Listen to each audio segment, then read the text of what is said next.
네, 랜섬웨어로 인한 피해 전 세계적으로 이어지고 있는데요. 더 문제가 되는 거는 이게 앞으로 더 증가할 것이라고 예상된다는 부분입니다. 예, 그렇다면 이번 랜섬웨어 공격 더욱 위험한 이유는 무엇이며 예방 방법은 없는 걸까요? 네, 고려대학교 정보보호대학원 김승주 교수 연결해서 알아보겠습니다. 안녕하십니까? 네, 안녕하십니까? 네, 교수님 지금 이 초대형 랜섬웨어 공격으로 현재 전 세계가 정말 막대한 피해를 입고 있습니다. 이번 랜섬웨어 어디서부터 시작된 거고 저희가 좀 피부로 느끼기에 굉장히 좀 심각한데 왜 갑자기 이렇게 좀 심각해진 겁니까? 일단 처음 시작은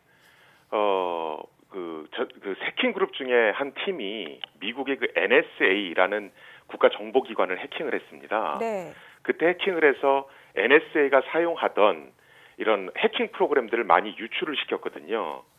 이번에 문제가 된 그 워너크라이라고 하는 랜섬웨어는 바로 이 유출된 NSA의 해킹 프로그램을 이용해서 만들어진 코드입니다. 그러다 보니까 이제 파급력이 훨씬 더 강하다고 볼 수 있고요. 지금 유럽 등에서는 뭐 개인 PC뿐만이 아니라 뭐 병원이 이 랜섬웨어에 감염돼서 실제로 수술해야 될 환자들이 수술을 못 받는 사례도 있었고요. 예. 또 공장 등이 마비되는 사태도 있었습니다. 유럽뿐만이 아니고 최근 이제 트럼프는 국토안보보좌관을 통해서 긴급 대책회의 개최를 지시했다고 로이터 통신이 밝힌 바도 있고요. 그래서 지금 전 세계적으로 국가안보 차원에서 이번 사건을 좀 점검하고 대응하고 있는 그런 추세입니다. 예. 이게 급속도로 번져가던 랜섬웨어가 킬스위치의 발견으로 주춤했다고 알고 있었는데 이번에는 이 킬스위치의 소용이 없는 건가요? 이게 뭐 다른 경우도 마찬가지지만 일단 악성 코드가 한번 대량으로 퍼지게 되면 예. 바로바로 또 변종들이 나옵니다. 현재 이번에 그 워너크라이라고 하는 랜섬웨어의 변종이 한 280종 정도 나와 있고요. 예. 이것들은 이제 앞으로도 계속해서 증가할 것 같습니다. 그렇기 때문에 특정 어떤 대응 방법이 나왔다 하더라도 바로 또 그걸 우회해서 공격할 수 있는 다른 악성 코드가 나오게 되니까 당분간은 좀 조심하실 필요가 있습니다. 네, 이 감염 경로도 기존과는 조금 다른 것 같은데요. 우리가 흔히 랜섬웨어 예방하기 위해서는 보통 뭐 특정 웹사이트에 들어가지 말라거나 아니면 뭐 출처가 불분명한 메일은 열지 말라 이렇게 경고를 하는데 그런데 이번에는 조금 특이합니다. 컴퓨터 인터넷만 연결돼도 감염이 이루어진다고 하는데요. 이게 어떻게 가능한 건가요?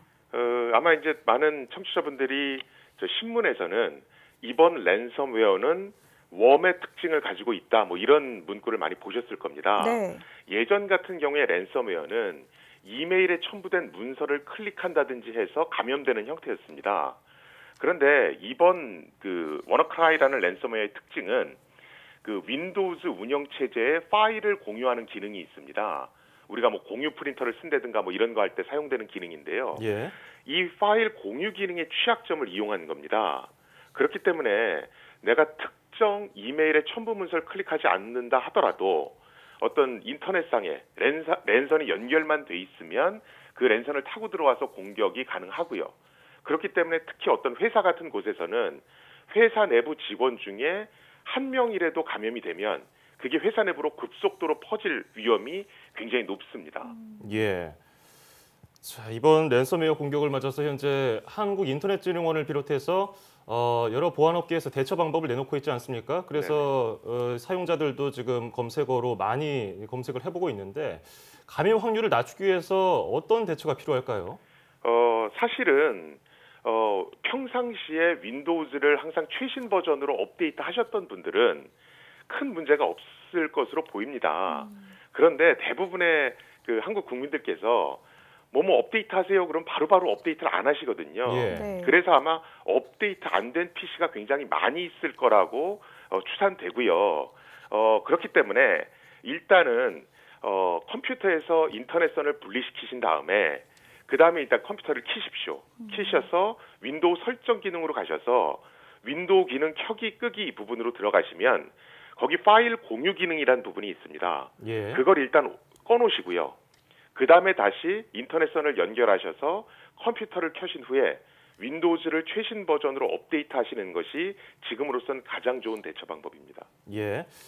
아까 인터넷을 차단해야 된다고 말씀하셨는데 물리적인 인터넷 선이 있는가 하면은 와이파이 무선 인터넷을 연결하는 경우도 있잖아요. 두 가지 모두 해당되는 건가요? 와이파이도 끄셔야 되고요. 예. 그 다음에 물리적인 선도 그 연결을 끊으셔야 되고요. 예, 또 예. 휴대폰을 이용해서 테더링 서비스 이용하시는 경우 있지 않습니까? 예. 그것도 사용하시면 안 됩니다. 아하. 일단은 그것들을 전부 다 꺼놓은 상태에서 파일 공유 기능을 끄시고 그 다음에 업데이트를 하셔야 됩니다. 예. 네. 뭐 우선 인터넷을 차단하고 설정을 바꾸고 나서 업데이트를 하는 이 세 단계를 꼭 지키는 게 예방에 제일 좋은 방법일 것 같은데 예방이 제일 좋지만 만약에 감염이 의심됐을 때는 어떻게 조치를 하는 게 좋을까요?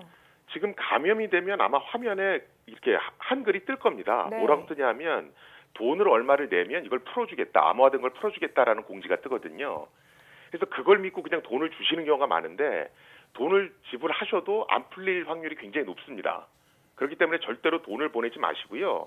만약에 감염되셨을 경우에는 한국인터넷진흥원에 문의하시거나 관련 보안업체에 문의하시는 게 지금으로서는 최선입니다. 예. 자, 랜섬웨어의 공포가 확산되고 있는데요. 일단은 이 부분을 막기 위해서는 사전에 철저히 예방하는 방법이 가장 중요할 것 같습니다. 오늘 말씀 고맙습니다. 네, 감사합니다.